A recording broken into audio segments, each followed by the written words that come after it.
You have your daughter-in-law. Every day you bring along 10 people. Come on, she's a human being.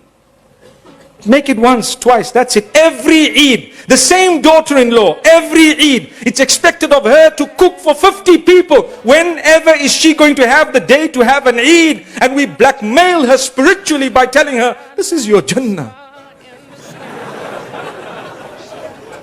Your Jannah, you could have said, okay, my Jannah is I'm going to buy some food from outside and put my pride wherever it belongs, and I'm going to ensure that you too can have a beautiful Eid. Why are the restaurants there? For what? Why do they open on the day of Eid? Take out that money that you want to brag and boast and show about, and buy some food and let the women at home have a day off.